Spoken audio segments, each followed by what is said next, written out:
Good afternoon, everyone. Thank you so much for allowing me to come and share my work and talk to you about something that is very near and dear to me, and I'm assuming very near and dear to many of you as well. So I would love to, really just have a conversation about the issue. I'm going to do a little bit of presentation and reading, and then really want to open it up for us to have a discussion about some of the things I talk about in the book and how that really relates to your work. Okay? So those who don't know me, I'm Kimberly Seals Allers, and I am a journalist by trade. Had a great career in journalism, working at Fortune magazine for many years, the New York Post, went to London, worked for the newspapers, for Rupert Murdoch's newspapers there, and then I became a mother and everything shifted, right? I didn't really care about that stuff anymore, and I was really focused on kind of really birth outcomes, right? Particularly being an African-American woman, I was deeply troubled when I became pregnant just to learn about all the poor birth outcomes that affect Black women. And so certainly, being blessed to not be poor and being blessed to have been educated, not at this fine institution, but at NYU and Columbia, I did not see myself as a risk. And so I was very startled to learn as I applied my journalistic mind to pregnancy, which is very dangerous, by the way. You should do not over-research yourself into a tizzy like I did. But that even college-educated Black women still have these statistically poor birth outcomes, right? Income and education do not protect us from poor birth outcomes the way they do for our white sisters. So this really bothered me, and so I really began to look into this deeper. My very first book about 10 years ago was a pregnancy guidebook for women of color, really focused on the sociological aspect of pregnancy, right? So obviously the 40 weeks are the same, but what is happening in Black women's lives that is making their birth experience so different? And so that really began my journey in this space and really being an advocate for these issues. And obviously, once I began talking about how we can have full-term births and healthier births, making sure our babies stayed healthy and actually lived to their first birthday became the next step. And for me, my breastfeeding work, my entry point was really through a lot of infant mortality reduction, right? And we know that for many, although in this country, which we'll talk about, breastfeeding is often a choice conversation, in many low-income communities where the infant mortality rates are so high and too many Black babies are born too small, too sick, or too soon, breast milk can literally save their lives. So it's a completely different conversation in a completely different community. And so, so that was really a big part of my work. And then after kind of being focused and looking at these issues from a community perspective, and I lead a Kellogg project funded by the Kellogg Foundation in Detroit and Philadelphia, really looking at the role of community and saying we have to move this conversation off women. We can't make this about them at all. We have to hold communities responsible. We have to look around environmentally to see what's going on, right?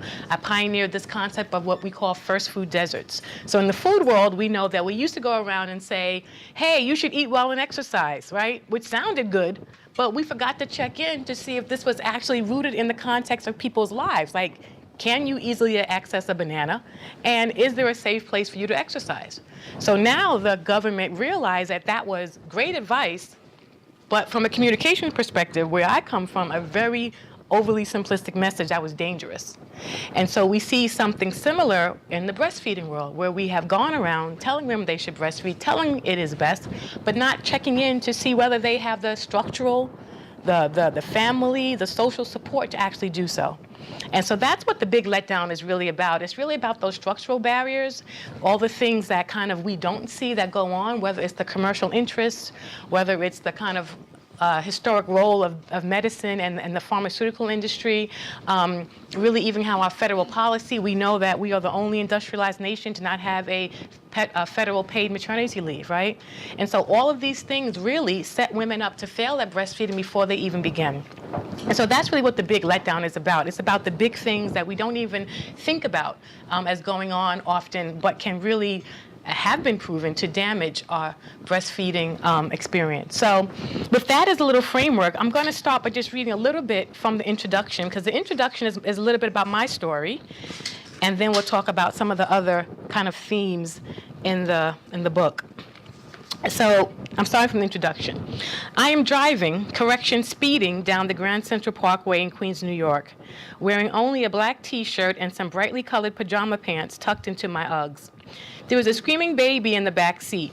Don't worry, she's mine. 13 miles at an unmentionable speed later, I arrive at Long Island Jewish Hospital, where about 6 weeks earlier I delivered my 8-pound, 6-ounce daughter by C-section. After fumbling with the car seat, I grabbed the striped cooler bag from the trunk and moved quickly through the lobby, past the gift shop, and to the elevator bank, refusing to make eye contact, just in case any of those judgmental, please shut your baby up types are in the vicinity. At least at the hospital, they may just assume that all the crying is related to a medical problem, not my personal failure. I pressed the door close and floor 3 buttons simultaneously and so rapidly, I'm sure I've sprained a finger. Just as the elevator doors slowly part, I see my target and make my move, bolting toward my goal, a large door. I turn the doorknob to the left many times and then to the right. I bang and bang on that door, no answer. Behind that door is a place where every other week the breastfeeding support group happens. And even though it is not the day or the time, I was hopeful that anyone would be there and able to help me figure out why I am suddenly and unexplainably failing at breastfeeding. Instead, it is locked, and there is not one lacto-friendly looking person in sight. I reach for that cooler bag. It was given to me when I was discharged from the hospital. There is infant formula in it. Yesterday it was the devil. Today it looks like my Messiah in plastic packaging. In the days of my breastfeeding zealousness, I refused to even bring it into the house. But a part of me would not throw it away.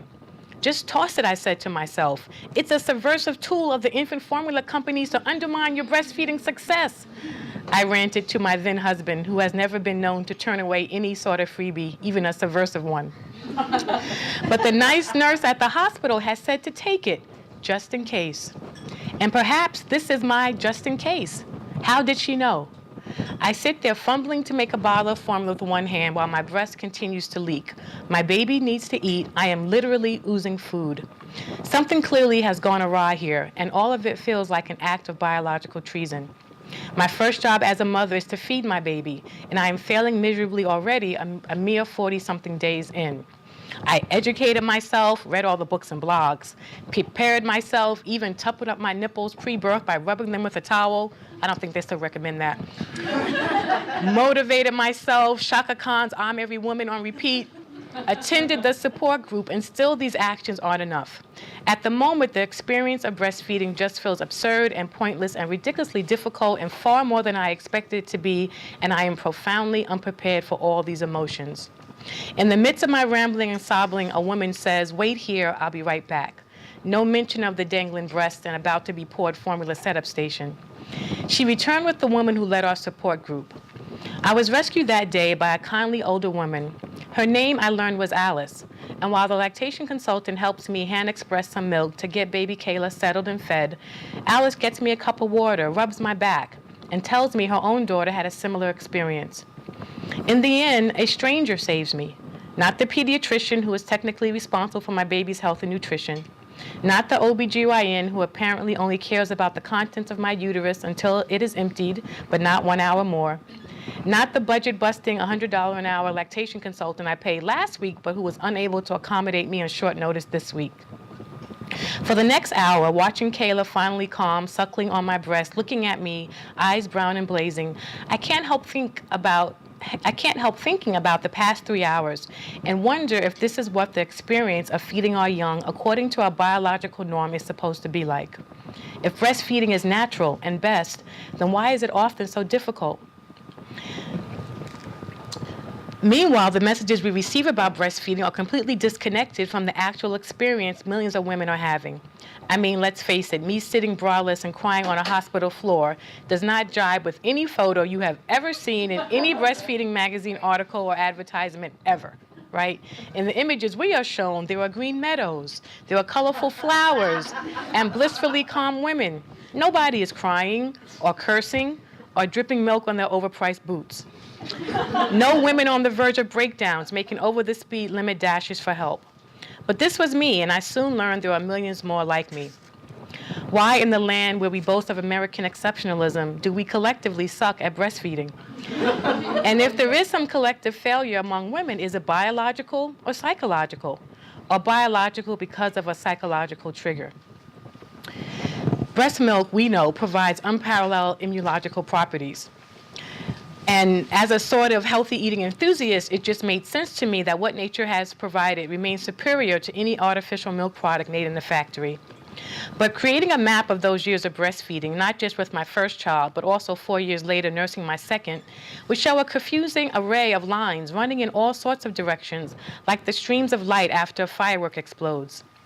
The map could highlight the warmth and the joy of breastfeeding and that magical connection between me and my child that centered me beyond words.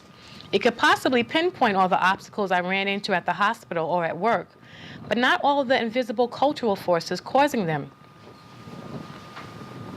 Women deserve to know why we are angry, confused, and struggling for clear answers. Why breastfeeding has become such a polarizing issue. Why women are in an information maelstrom when it comes to their infant feeding choices. Why a generation of women who are collectively breaking new barriers in business, science, and the arts also battle feelings of inadequacy about their ability to perform their biological imperative.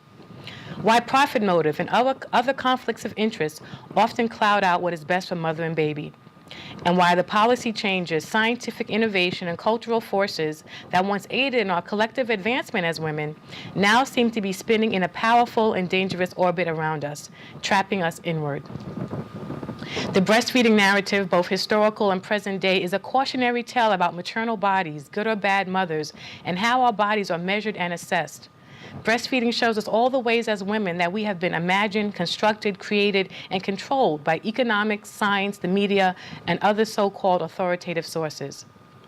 And since, according to some estimates, 80% of women will become mothers by age 44, we are all affected, childless or not.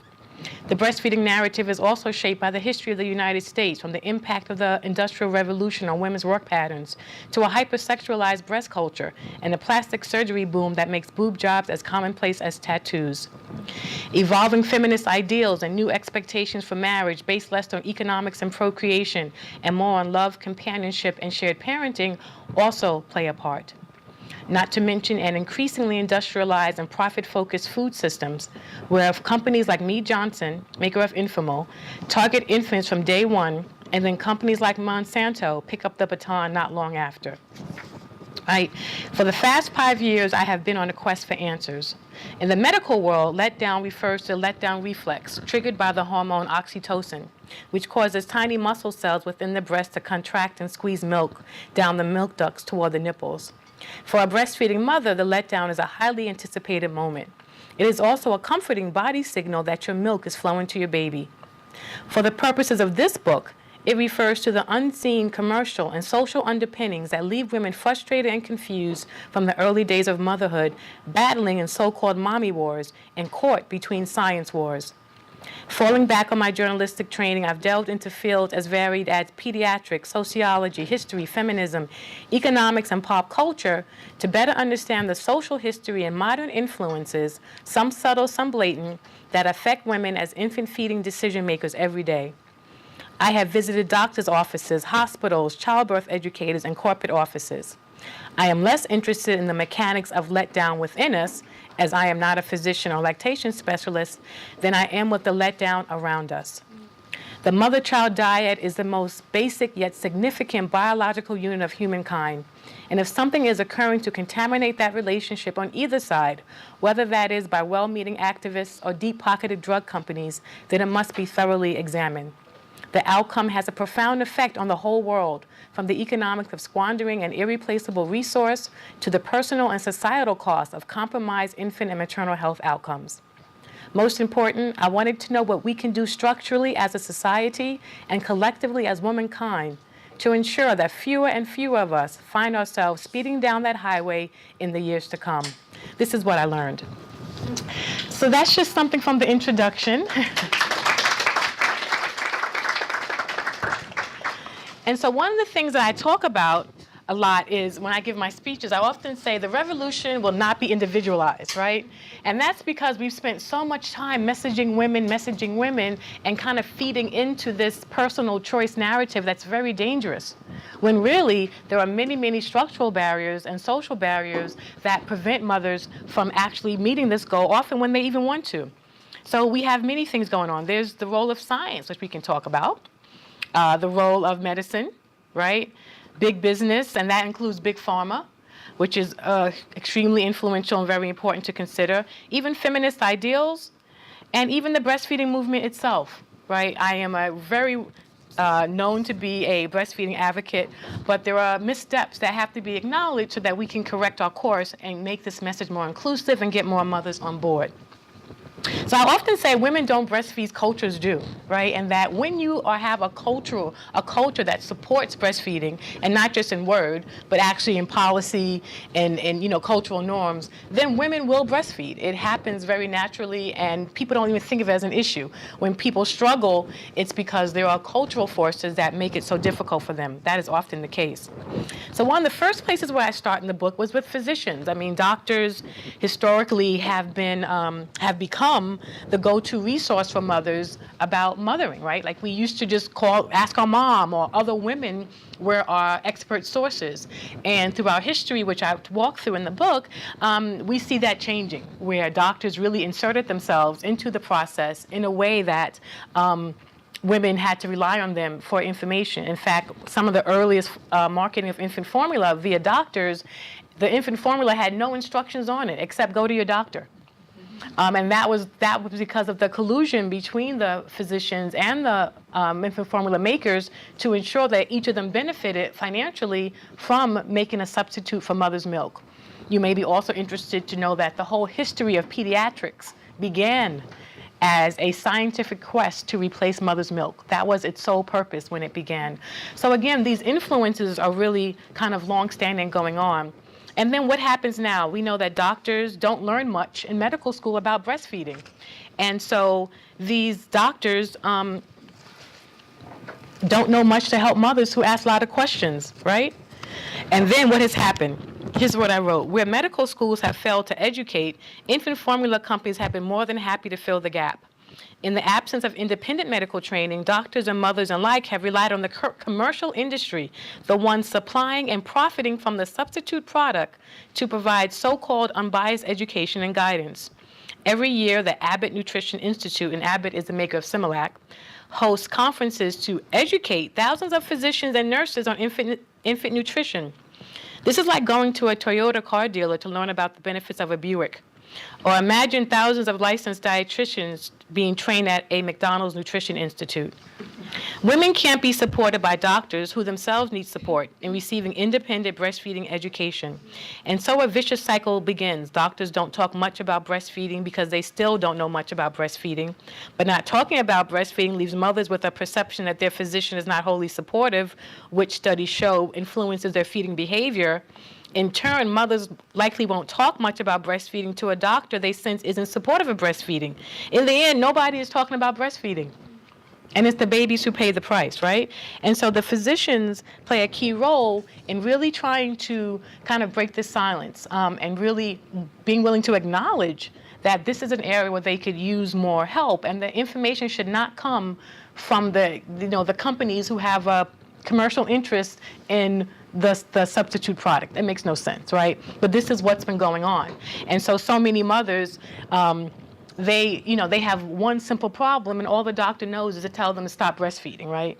We met a couple of moms, and they had a rash, and they were told to stop breastfeeding. Now, the baby had a rash, and they were told to stop breastfeeding. Now, anybody else would say, put some breast milk on the rash, and it will go away.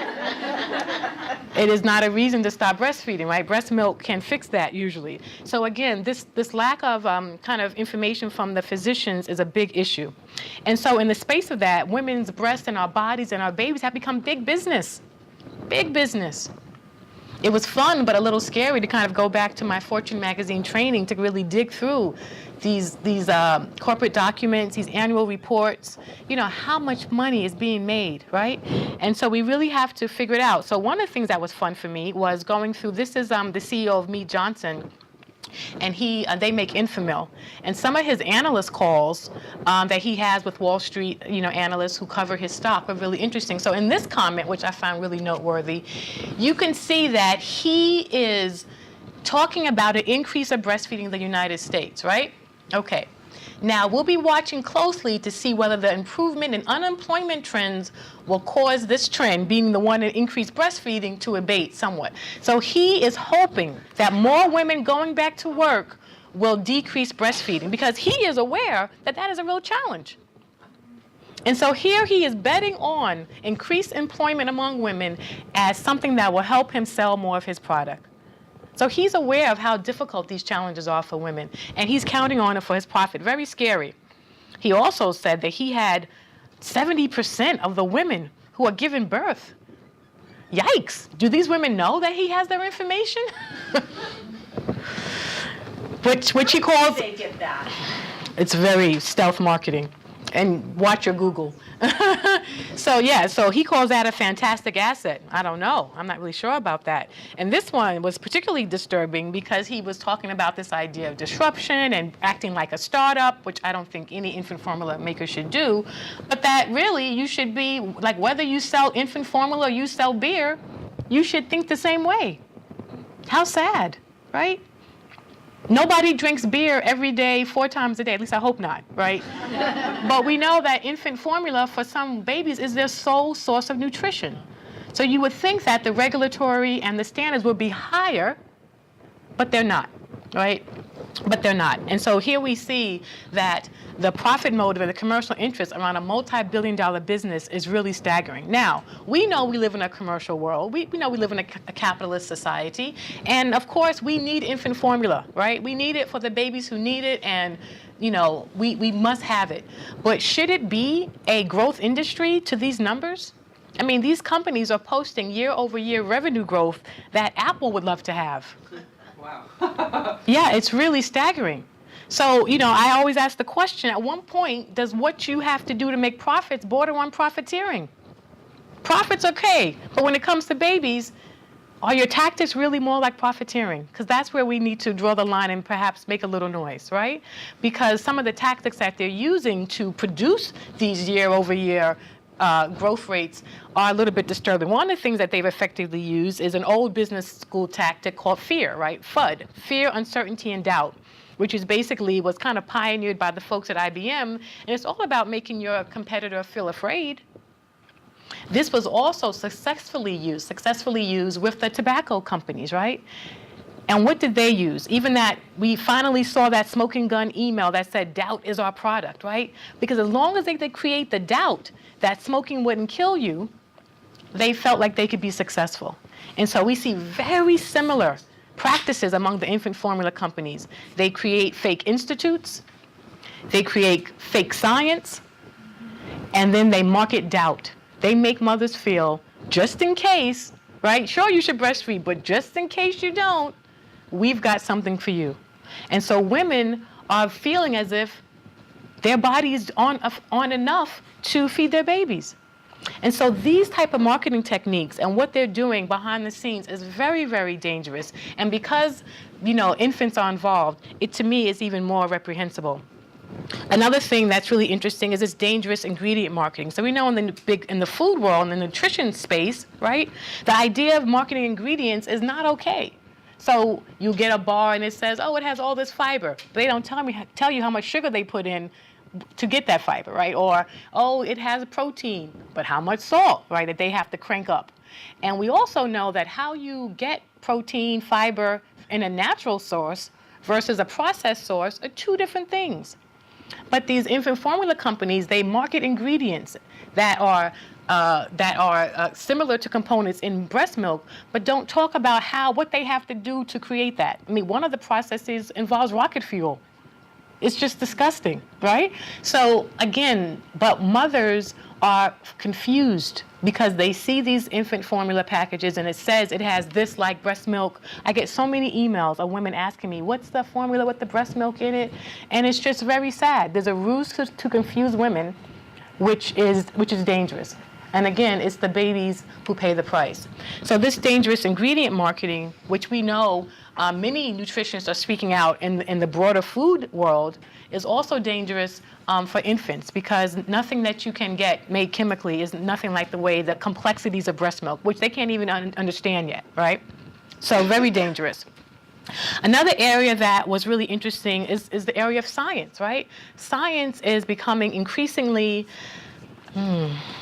increasingly used for decision making, right? I think everybody has a friend and they know every latest study. Or you turn on the morning news or Good Morning America and everybody's got a new study. And people are so study, like whatever that word is. Like, but we have too many studies and nobody even understands what that study is. Like how many people were in it? Really? And so we see that this over-reliance on science, which is becoming very dangerous, right? Another thing that's very concerning, actually I want to read something from that science section because it's really important as it relates to this point. The search for science is another byproduct of the structural and economic forces that undermine breastfeeding. When breastfeeding is extremely difficult because of the structural barriers, parents feel that the preponderance of scientific evidence that breastfeeding is superior must be indisputable to justify the time, effort, and potential shaming involved. With that in mind, the infant formula companies have a vested interest in keeping the scientific landscape muddled by industry-sponsored studies and questionable protocols that lead to sensational anti-breastfeeding headlines.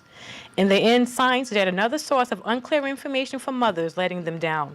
Right? And so really, we don't really understand what science is. Now, scientists will tell you that science is a journey. It's, it's not as linear as we try to make it seem, and they know it's about discovery.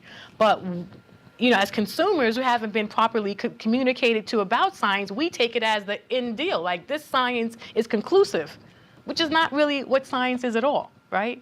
And so this disconnect between what science is to scientists and what science is to everyday mothers and fathers is a huge gap. And nobody's trying to mend it, right? Because the media, I'm included in that mess. I don't do the headlines though, but I'm just saying, the media, they just want a quick headline and they don't have the time to try to understand the study. And so the scientists haven't been, trained to properly communicate their findings to lay people because really scientists make science for other scientists. Really, they do. And so this is a huge issue because women are relying on these studies. Some of them are questionable. There were a number of, in the book, I go through a number of kind of inflammatory headlines that were out there. Everybody was liking them on Facebook. They were like shared 500,000 times. But the studies were questionable, right? One of them came out of Ohio State University. I spent 6 months trying to get Ohio State University to reveal their funding sources, because I was very concerned that this study, had some questionable backing behind it, right? And it's a state university, so I don't want to have to work that hard for a public school, right? But they were very resistant. And then, of course, the numbers showed very high funding from Abbott Labs, also from Nestle, and some vaccine folks as well.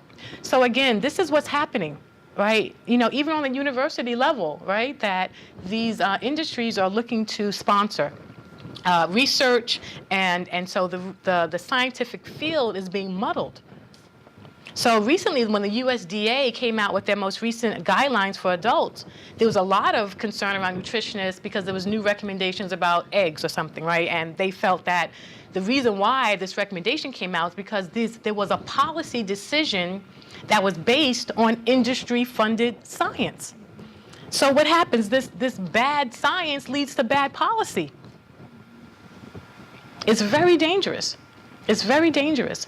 And so we have to kind of open our eyes and help mothers, others, whatever we can do to kind of bridge this gap around science, because it's a real breakdown. And it's really hard to counter in this space.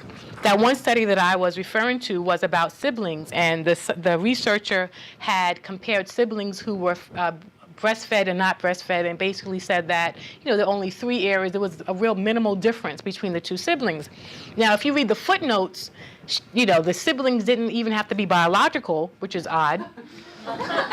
One of the biggest problems with breastfeeding research as the protocol is they never delineate how much breastfeeding. So if you were at the hospital and you breastfed for 1 hour, you will be included in a breastfeeding study. There is no definition of duration. Did you breastfeed exclusively? Did you supplement? Did you breastfeed for 3 months or 6 months? This is important if we're really trying to look at the impact of breastfeeding, but that doesn't happen. So we have these protocols which are set up against breastfeeding. Now, you all know this better than I, so you can correct me. So in any kind of scientific study, right, as I understand, the baseline should be like the biological norm, right? So if you want to study smoking effects, you compare smokers to non-smokers, because non-smoking is where we want to be.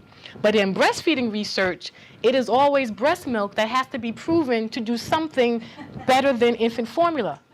It is the only area of upside-down science where the biological norm is not considered to be the norm for the study. They use a cultural norm, which is bottle feeding. Very dangerous, very dangerous. And it only really happens in breastfeeding research. So in this study, you know, the methodology is a little bit weird. And then I had read that 32% of the mothers in her sample said that they smoked during pregnancy. She didn't put that in the headline. 43% said they drank during pregnancy. And I'm just wondering how many mothers were actually using the headline from this study to make their decisions about breastfeeding without any knowledge about who was included in the study, how big it was, how these outcomes may be affected by something else going on, like perhaps they're smoking or drinking. Very dangerous. And so we really have to help develop the tools for people to better understand science. You know, we have to end this breakdown as well. I talked about bad science being used as a foundation for bad policy, and the more that we have a kind of field of industry-sponsored research, it's going to require people to dig deeper to look at these conflicts of interest that sometimes take pages and pages for people to reveal the conflicts of interest. We have to take the time to do the work, because if we're using this science to make policy, we have to make sure the science is good and sound. So in the end, women use science as what I call the weapon of mom destruction, right? And so they actually use it to defend themselves. Not because there's anything really to defend, but I feel strongly that women are being forced into fake choices that they really didn't want to make, and then they go online to defend the position that they felt forced to take. And they use science as one of their weapons, right? Because they didn't have an opportunity to stay home for more than 2 weeks, for crying out loud, right? Or they couldn't figure out how to pump and work and had to stop breastfeeding. And then they use science to say, oh, well, it didn't really matter.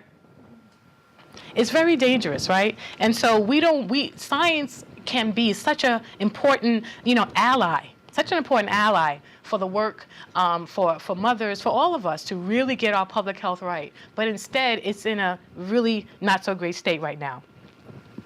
So one of the things that I talk about, and I get a lot of heat for this, is feminism. So I'm going to dig right in because I know we're going to have a robust discussion.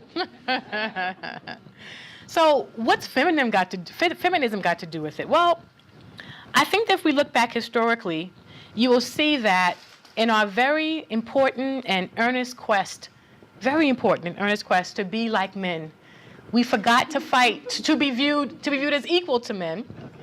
That we forgot to fight for the things that make us uniquely women, such as birth and lactation, right? And so what happens to us? We have our babies, but we're forced to go right back into a male model of work. That doesn't work for us. And so it was very important for us to, and we're still fighting for some levels of equality and pay and things like that, but we also have to fight for the things that make us uniquely women. We cannot try to, people are trying to hide from the fact that we actually give birth and we lactate. That, to me, sounds very anti-feminist, that we should have to do that. I'm going to read a little bit from that chapter to talk a little bit more about this, and then you can let me know what you think. Because I do feel it's really, really important for us to have this conversation. I think now is the time for us to do it, right? Because we're still a little riled up, and we have a lot of work ahead of us. And so we need to make sure that we're including breastfeeding in this conversation. What did I want to read? The ultimate connection between breastfeeding and feminism is that in a truly equitable society, women would have the capacity to pursue their productive work and reproductive work without penalty. In that vein, breastfeeding becomes the perfect lens to see the misogyny of our culture as it impacts mothers. Women are harassed and shamed and illegally evicted from public spaces for breastfeeding. Women are threatened with losing custody of their children for breastfeeding too long. Women are ridiculed and bullied for trying to pump milk at work. Women are described as freak shows for breastfeeding twins or tandem feeding. Women are called names for breastfeeding. Women are told they are sexually abusing their children for breastfeeding. Women are told they're not allowed to keep breast milk in communal fridges because it's viewed as a bodily secretion and not a food. Women are bullied into stopping breastfeeding because breasts are the sexual objects of men. Women are told that it is obscene to breastfeed in front of other people's children or other people's husbands. Women are told their bodies are too fat or too saggy or too veiny, and I will add often too black, to be exposed while breastfeeding. Women are told to stay at home with their babies until they are no longer breastfeeding. Women are instructed to throw blankets over themselves and their babies if they wish to breastfeed outside the home. The list goes on. This is not the result of some peculiar sensitivity toward babies and small children eating. This does not happen with bottle feeding. This is unique to breastfeeding, and it is about policing women's bodies and lives. You know exactly the kinds of things feminists used to get riled up about. The fact that women are harassed and shamed for doing something that women's bodies do as a routine part of bearing children is a severe societal flaw that should trouble all feminists, right? This is what's happening. And so we have to really reframe breastfeeding as a feminist issue and not allow it to be about individual choice. Not allowed about individual choice, and think of it as a reproductive right. Right now, we are about to be in a fight for reproductive rights, and we have to make sure that breastfeeding is included. It completes the reproductive cycle, right? My organs allow me to give birth, and my breasts allow me to feed what I gave birth to. It's part of the cycle. So we must include breastfeeding as part of this reproductive right conversation and not allow it to be off in a silo, because that's very dangerous, particularly for our infant health outcomes, and it's dangerous for women, all the women coming behind us who deserve something better for themselves and their children, right? There's another idea about, in some of the earlier waves of feminism, just, having a baby tethered to you and being dependent to a child. That was viewed as beneath us, right? Beneath us as women. But dependency is not a crime, right? And we will all end up back there again in our cycles. We would need somebody to help us. And so we have to stop viewing dependency as deviant behavior as something that's anti-woman, when really it is something that is a part of life, and our infants need us. So, did you get it? Thank you. No problem. This is particularly dangerous, what I call the danger of becoming a pump nation. Now, it is very important that women have the ability to pump at work and all these things, but what I am concerned about are two things. One, what we really want is time to be with our children, right? Like, we can't, yes, we do want a place to pump, but we also want to be able to stay home for maybe a month or two, or maybe 6 months like other countries, or even a year, right? That's what we really want. And so we're taking these, IKEA accommodated rooms as pretty much a little goodie bag handout, instead of fighting for what we really deserve, which is time home with our children. This is very important because what's happening, and I talk about the economics of mothering, is that the milk that we produce has a high value. It is very expensive. But the mothering that goes with providing that milk, us being there to give the milk, is not valued so much. So our product is more valuable than us. We should not be okay with that. And this idea of separating a mother from her milk, adding value to the commercial product, and reducing value of the woman herself is a very dangerous slope. It's very dangerous. And the more we look at pumping as the kind of way to be, it's going to be, it's not going to end well. It's certainly not for us. And I think that we should clamor for better. We should clamor for better. And so this is what I'm concerned about in terms of the importance of pumping, but also the dangers of becoming a pump nation, and we don't fight to actually feed our babies ourselves and not just have a machine replace us, right? I don't think that's the advancement we're looking for here. So this is really important.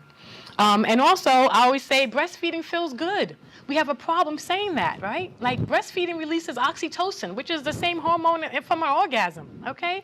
But because our breasts are hypersexualized, any good feelings must come from a man, right? When we hear about breastfeeding, it is cracked nipples, it is pain, it is all a negative language. We have to start thinking about this all in negative language, because we've been afraid to say, hey, breastfeeding it feels good. When I used to come home from work and after a long day nurse my baby, that was just the greatest feeling. I just gave myself goosebumps thinking about it. It was the greatest feeling. It's relaxing. But we've been afraid to say that. And in the book, there's a historical reference where women have had their children taken from them because they felt that breastfeeding felt good and didn't know how to express it, right? So when you say that, oh, I had this sensation and it felt nice, then people think it's some kind of, deviant behavior, because we haven't said that. And so we really have to not just assign pleasure in our breasts to men only. And anything a baby does is just going to be painful, hurtful, all the things you don't want to talk about. So many times, I'm so sorry, I thought I turned that off. I meet with women and they say to me, oh, breastfeeding hurts. Now, everybody knows if you meet Kimberly Seals Allers and you say breastfeeding hurts, please don't have any tattoos. You know how to turn this off for me, Kate? It's a new phone. I don't know how to work that thing. And I need my children. They're not here. Thank you. So people would say, oh, breastfeeding hurts. I was talking to this mother. I was out in the Midwest, and she said, I said, have you thought about breastfeeding? She said, oh, breastfeeding hurts. But she had tattoos. Now, if you have tattoos or multiple piercings, then me and you are going to have a woman-to-woman conversation. No judgment. No judgment. So I said, oh, okay, I admired her tattoos. I complimented her. I said, did that hurt? So she said, yes. I said, what did you do? So she told me how she got through the tattoo process. And I said, well, it doesn't hurt more than that, I assure you, right? And I said, more importantly, who told us that it's okay for us to be in pain or temporary discomfort for beauty or for art, but not for our babies? Who told us that? Like, that's a message we've been sold. That's a message we've been sold as we line up for waxes and all types of things. Right, I do it. That's why I couldn't say I couldn't feed my baby. I couldn't breastfeed, right? But we have been sold about a message about what things are worth putting in effort for, right? What things are worth killing yourself for, sweating for, getting pain for, but not for our children. This is where we have to get a little bit smarter to say, we're not buying these messages. You may be selling them, but we're not interested, right? This is the letdown around us, that we're being influenced by these commercial messages what women are taking on, and it's impacting their infant feeding decisions. So we talked a little bit earlier about the problem of breast is best. I think I might have hit that. Okay, I did. Breast is best, and how it's really just, it doesn't describe the experience, right? So it is true, it is factual, it is medically accurate, it is 3 words, which is great for slogans, but it's disconnected from the context of people's lives, right? And so when we say breast is best, are we talking about the act of breastfeeding or the experience of breastfeeding, right? This is really, really important. I say it in a lot of my presentations because when a woman says breastfeeding is hard, does she mean like literally putting her nipple into her infant's mouth is hard? Or is she saying breastfeeding is hard when she has to go back to work in 3 weeks? When, her mother didn't breastfeed, she has no social support. When the hospital didn't have a lactation consultant to come around. Like, it's the experience of breastfeeding that's so hard in this country. Right? And so when we're to have an idea that's solely focused on a medical benefit or, what it is for you, but doesn't even speak to the experience, it's very dangerous. And we see it's not working. It's not working. Right? So breast milk may be best, but breastfeeding is very complicated in this country, very complicated. And so we really have to, avoid this kind of messaging, even in our broader public health campaigns, to really make sure that what we're saying is based on the experience people are having. It's rooted in the context of their actual lives. Because if not, how's it going to work? How's it going to work? And so we really want to think about how we can make sure that our messaging is rooted in the experience and not just the nutritional benefits or the act itself. Also, what's equity got to do with it? Well, I do a lot of work through my Kellogg Foundation project in Detroit and Philadelphia. And, we see a tremendous lack of resources, and support. And it's very troubling. Now, we know that for over 40 years, there's been a racial disparity in breastfeeding rates, and that Black women have had the lowest rates of any ethnic group in this country for a very long time. Now, we also know that black women have a complicated history with breastfeeding. It's not so simple. So when we're saying breast is best to people who were forced to breastfeed their slave owners' children during slavery and stop breastfeeding their own, that's a really bad message because it doesn't acknowledge any historical context or trauma. Also, we know, especially I did a lot of work in the Southeast, communities of color would have strong matriarchal cultures, right? So what, when I was in New Orleans, what Big Mama says goes, okay? And if Grandma's saying nobody's breastfeeding, nobody's breastfeeding. And so understanding how these older generations may still have this negative association to breastfeeding, they still carry some of that cultural baggage. Often we see it just kind of transported or passed on without a word. Without a word. But it's very, very important. And so we have to understand that we have to think about equity. Now, quickly I want to say, because I want to make sure I leave time for talk, the difference between equal and equity. This is a very important thing that you must never, ever forget. I'm going to give you a quick example. When you go to the stadium, let's say for a concert or whatever, I'm a basketball person, so I'm always there, right? You go to the ladies' room. Now, the stadium technically has an equal number of ladies' rooms and men's rooms, right? So there is equality. But what happens? We go to the bathroom, there's a line out the door, it takes forever, you've missed the whole show, you wish you bought a mayonnaise jar, you're just like, ugh. And men are just zipping in and out very quickly, right? So there is equality. There are an equal number of bathrooms, but the experience is very different. So in order to make the experience of a lady using the restroom at a stadium, we would actually have to put in more ladies' rooms. Right? So the goal to make the experience equitable has nothing to do with equality. So equality and equity are two different things. Often we have to do extra work to achieve equity. And too many times we think that when two things are equal, we have finished the job. Right? And so we really have to understand that when we are striving for health equity, when we are striving for equity and reducing health disparities, we have to think about doing more. Now, in my work, that often means, they say, well, there's a breastfeeding support group there. Nobody's going. You need to do the extra work to really engage people and engage the community, get to know the community, figure out how to get them there, right? Even in the food work, we've learned that putting in supermarkets wasn't enough. It hasn't eradicated the real food desert issue from a nutritional and health perspective. And so really thinking about how do we make the experience of breastfeeding equitable for all women in this country is critically important, critically important. I'm involved, and I'm happy to, we just announced it in LA at the Michelle Obama Library, my new book campaign called The Big Letdown Lifts Up, and people who want to donate can go to my website. You can purchase a book, write a message, and I will be donating books in my pilot areas of Detroit and Philadelphia.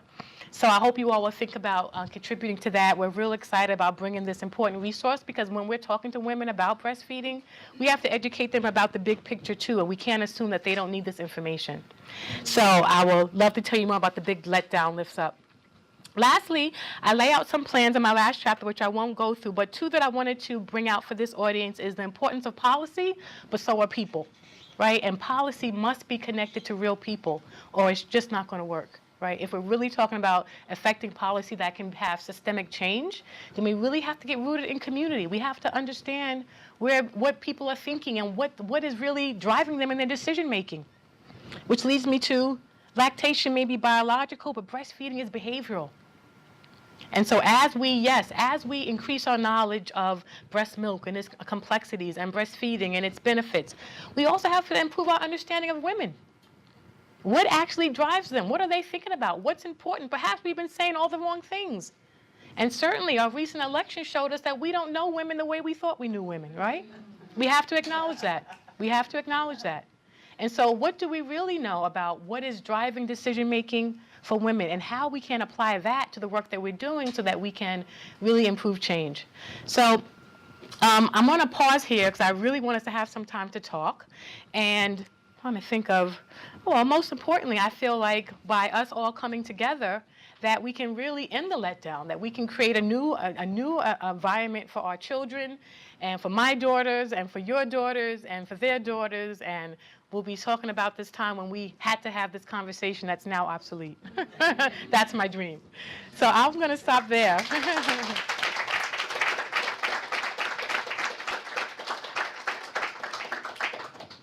And really just see if there's any comments or questions that we can talk about. Yeah. So I work with an organization called Plastic Pollution Coalition, and we're involved with a study with the California Breast Cancer Research Fund. Mm-hmm. And one of the things we're doing is reaching out to communities of color, actually in this local area, and really looking at focusing on chemicals that are put into plastics Mm-hmm. that we know are endocrine disruptors, and what changes they can make in both food purchase, storage, and preparation. Mm-hmm. So one of the things that's come up as a big issue, and it's sort of a drum I've been beating, is this issue of breast pumps and the little plastic bags that come with them. That one of the things we know is a trigger for releasing and leaching these dangerous chemicals into food is if you put them into plastic hot. Right. That's one way it leaches. If you heat anything in plastic. So here we are taking a perfect food, convincing women that they need to express it into plastic bags. So we've got more milk coming into plastic bags, and then they put them in the freezer, then they take them out and they stick them in boiling water. So you've got 2 times where you're creating this leaching. So I don't know if you've confronted this issue. I think it's a really, I remember when I was breastfeeding, I used to I didn't use a breast pump, and I used to manually do it into a sterilized glass jar and then put it in the freezer. Somehow that's kind of disappeared into the wilderness. Anyway, I just wondered if you I hadn't got that granular, but that's certainly a very good point, because we do know what heating and some of these plastics can do, and it's certainly something to look at. But again, this is back to the dangers of the pump nation. If we get into the packaging, I talk a lot in the book about how even the milk quality is different when you have pump milk versus milk directly from the breast. So we lose so much when we become a pump nation, and women don't have the time to mostly breastfeed themselves and then occasionally use a pump, versus women who are predominantly relying on pumps, but feeling like that's the best they could do to give their baby the milk. So it's a lot of work to be done. That's a very interesting point.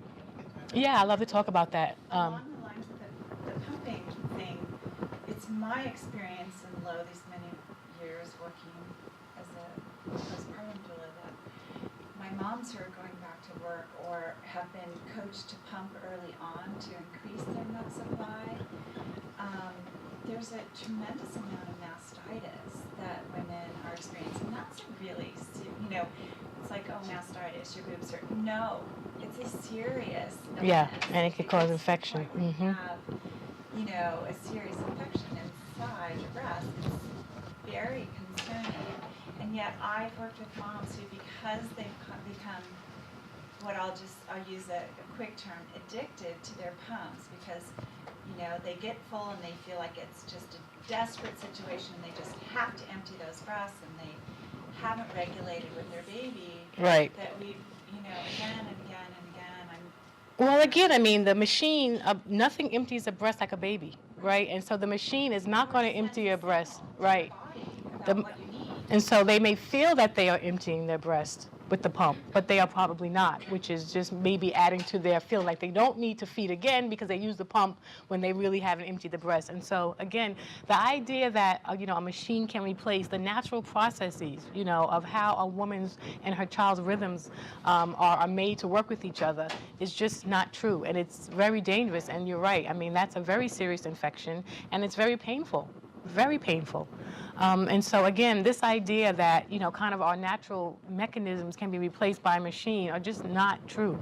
And so we're settling for a happy medium, which we think is next best, but it comes with a cost.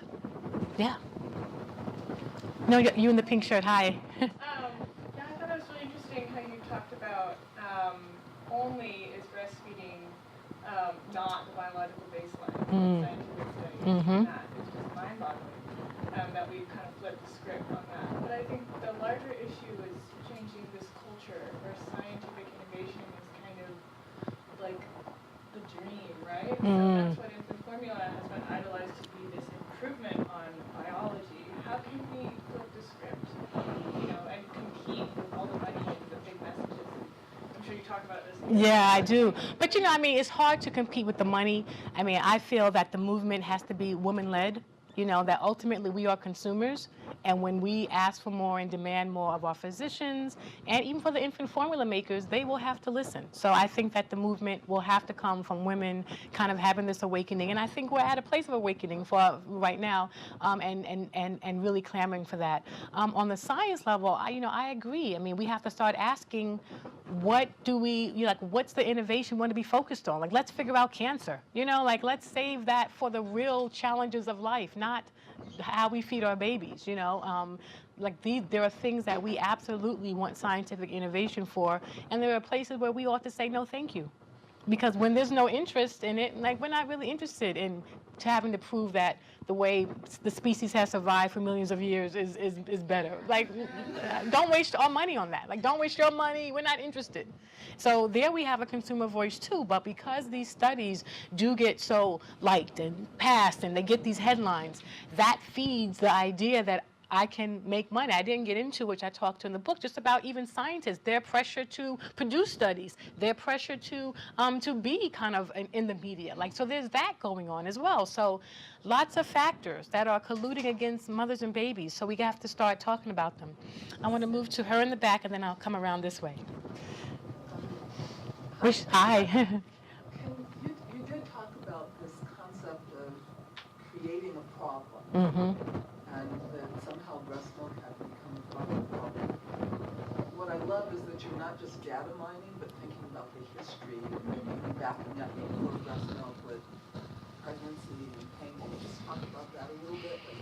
That turn into pregnancy should not be, or delivering should not be painful. Right, and and this is also, thank you for bringing that up. This is also a feminist issue, because back in the day when we gave birth, who gave birth to our babies? Women. Other women, midwives, right? Other women gave birth to our babies, or your sister or your mother. Someone just caught the baby and you moved on, right? Right? But again, this was women's work that a male-dominated culture said, no, we don't want them doing that. They need us to do that. Right? So the whole history of what has happened to birth, the medicalization of it, how it has been taken over by a mostly male-dominated field, should trouble all of us as women, with all due respect to the man in the room. Don't worry, the revolution is not starting here. We're just prepping up.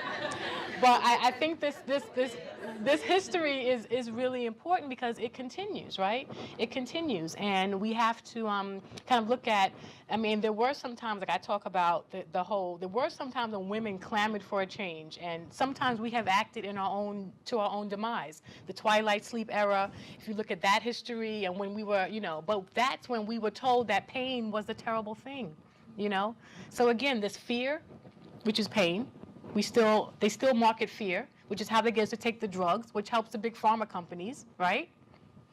Uncertainty. I don't know if I can push this baby out, right? When I had my first C-section, I have a lot of what I call birth regret, because I still don't know why I had a C-section, and nobody could explain it to me. And then when I finished, they said, oh, you have a small frame and you had an 8-pound baby. Well, she wasn't 12 pounds, But this whole idea of, drugs and inserting surgical procedures into what can be a very natural process is all happened when we kind of came out of giving birth in the home and in woman-focused, centered environments. And then they saw the money.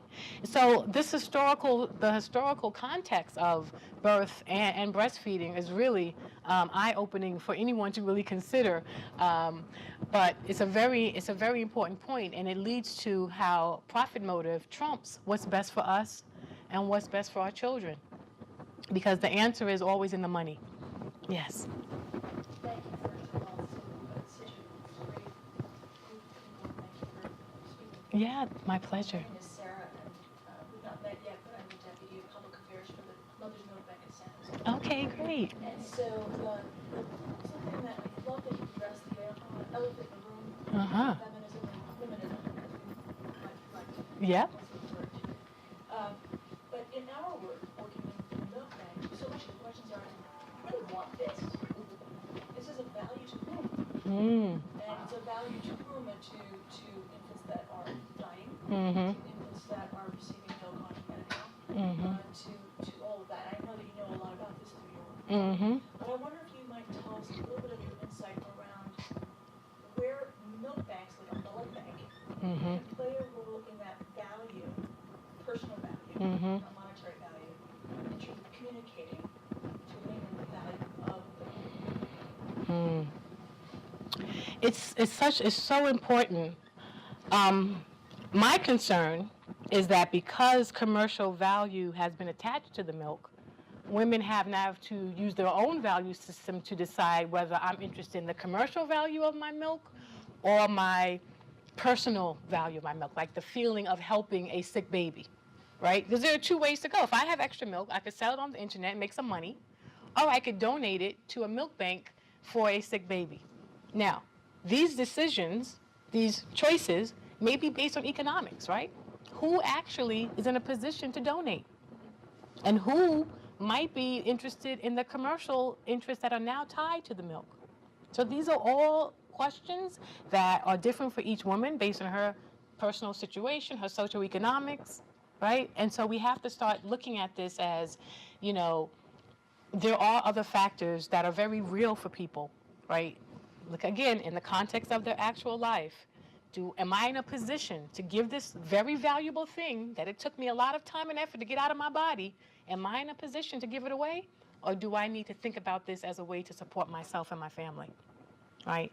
And so when we're faced with those, as long as that commercial element is there, it is very hard. For me, the milk bank, which are so critical and so important, you know, we have to move from this idea of scarcity because we think of human milk as, you know, and milk banks even only giving to very sick babies. And what we would love, I would like to imagine a world where we don't think of feeding our babies in terms of mother's milk and infant formula, that there's mother's milk, donor milk, and then infant formula. Like infant formula is your last resort, right? But because it is viewed as so scarce, or people aren't donating, it's only viewed for the sickest, right? And of course they need it. But if we can change that conversation and have these milk banks with more than enough, then we can make it also an intermediary option for others. I was actively involved with trying to get donor milk to Flint, right? Right. We were actively involved in trying to get donor milk to Flint because these mothers who had been breastfeeding, you know, were worried about their milk. They need to be tested for lead and all this other stuff. And they were obviously just told to stop breastfeeding and be given formula. The governor was on TV announcing this infant formula delivery with a lot of enthusiasm. Formula made with the water. Well, no, it was ready-made formula. It was ready-made formula. But the idea that these mothers could not be offered donor milk to at least so that their babies could continue receiving breast milk as they went through that process. You guys know the name, when they're kind of getting the lead out of their body, chelation or something. Thank you. But again, these are opportunities where donor milk can be seen in a different perspective. So I think that the supply and demand issues of donor milk tend to drive how people view it, and it's still a very complicated position. And I think that as long as there are people circling to make money off of our milk, that is going to continue to be complicated. Yes? So I'm curious if you have researchers that you do like their work. Oh, lots of them. So there's a couple that you highlight. Well, you know, I mean, one of the things that I learned about science is just really about, you know, sample size. I like healthy sample sizes. You know, those are really important to me. I think that the thing that we have to do is look at the body of evidence, right? And not try to single out one study. But what's the overwhelming body of evidence for the past 40 years taught us about breast milk, right? I mean, the overwhelming evidence is that breast milk is better for you. And so not to kind of get derailed by individual study, what I call throwing, you know, the whole bathwater out for the new baby, but really focusing on what's our kind of body of evidence here? What's our body of evidence here? You know, and there are a lot of great studies. One of the things that I I'm very concerned about, though, is that definition of how much a child was breastfed, because that is something that is still not clarified in the study. Also, I share my experiences about how growth charts, the ones that pediatricians used, were based on infant formula fed babies. And so even I was giving a recommendation to supplement because my baby was not growing enough, and I had no idea. Thankfully, I just ignored her because I don't really listen. But that growth chart she was using was based on infant formula fed babies, and breastfed babies grow differently. So it wasn't until 2006 that that WHO started making growth charts based on breastfed babies. Again, the normative pattern, the normative feeding. So, it really is, for me, to answer your question directly, looking at the body of evidence. And I like kind of those comprehensive studies and the meta studies that kind of go back but not getting derailed by one study. I think that's important. Studies later, I'm just curious about researchers who work not just on the ingredients of breast milk, but in the context of women Making decisions. Yeah. Well, that stuff is lacking. Yeah. Yeah. The qualitative stuff, and I would love to come back and talk to you more about my Kellogg project, because that's what we really try to do. We go into the community and we try to understand all of these issues, but we use the community residents as the experts, because I'm always saying evidence-based on whom? Right. Evidence based on whom? Right? So we have to kind of get a different way of thinking about what we're using to base our decisions. And in my work, the people who are being impacted are the experts on the matter. Right? We go straight to them. Yes.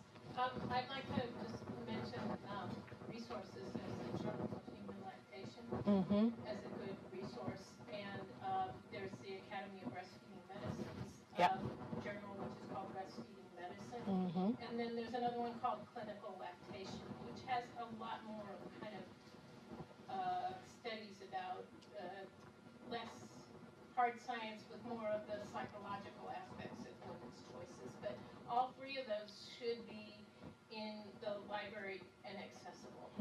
So make sure that the library has access to them. Very good point. Yeah. But then I just also wanted to mention that I have there's a free magazine that used to get in the hospital called Baby Talk. It was for years a free little magazine, and it didn't say that it was by one formula company, but I have an article from 1948 when I was born. I have that issue, and one of them talks about how breastfeeding was easy and nice, and this woman was encouraging breastfeeding. But then there's another article in there saying, don't listen to your mother, listen to the doctor. He knows what you need. So it's been a long time that women have been told that these guys know what they're doing. And I have been working in the hospitals for 40 years, and all the training, they still, the training, it was blatant formula company for many years who was doing the nutrition education for the pediatricians. Yeah. And now it's a little more subtle. The nutritionists are also on the board. They're consultants to the Abbott and Ross. And so they work for them, but they're not really paid when they do those lectures because the hospital hires them as nutritionists. Right. So it's real, and because we picked out giving free bottles of formula to many of the hospitals in the country, and certainly all in the Bay Area, we don't give out free as advertising to every mother. Now, if you are needing to supplement a little or maybe going to, they give you several bottles to take home just in case. Just in case, right? But I think this is a very important point. I mean, this incestuous relationship between infant formula markers. I have to wrap up. I'm going to say I was visiting this hospital in Boston, and very great rates, and she was showing me around, and we went to have a meeting with the neonatal team, and everybody kept saying, well, we can't start the meeting without Phil. We got to start the meeting without Phil. So she was like, who's Phil? And she didn't want to say because she was like, I think I know my staff. Anyway, Phil was an infant formula marketing rep, but he was so ingrained into the staff they thought of him as essential for a meeting. So when she found out Phil was an infant formula, she was like, no, we're not waiting for Phil. But this is what happened. And now, to your point, that more hospitals are not allowing infant formula, or the reps are not allowed on the hospital floors, they are reaching people through social media. They use social media to reach out to nurses. I'm in several cities where they arrange these fancy dinners, places where, you and I may not go on our public health work. And so they arrange these fancy dinners, invite nurses that they can contact directly through Facebook and Twitter, and they still do the same thing. So it hasn't stopped. It is now just moving in different directions, and we know that over years they have always found a way. They have always found a way. So really, really important. One last comment, yeah. Can you just, so it's maybe in your book, but if we were going to really shift and create a tipping point so that we really did see a shift, what 1, 2, or 3 structural changes would we need to work toward? Yeah, I mean, certainly paid family leave is number 1 on the list, and that affects so many of us, and just such a basic, and it's an embarrassment that we don't have it. For how long? Oh, you should be able to take six months, 6 months, okay. Mhm. What, anything else? Well, and I would say certainly, reframing breastfeeding as a reproductive right and making sure that it's in that conversation is certainly very, very timely right now. And then, I think women getting away from this choice conversation and seeing breastfeeding as an issue that affects us all, so that we can kind of come together around it and stop the so-called mommy wars, is just also really important. So I feel like women kind of coming together.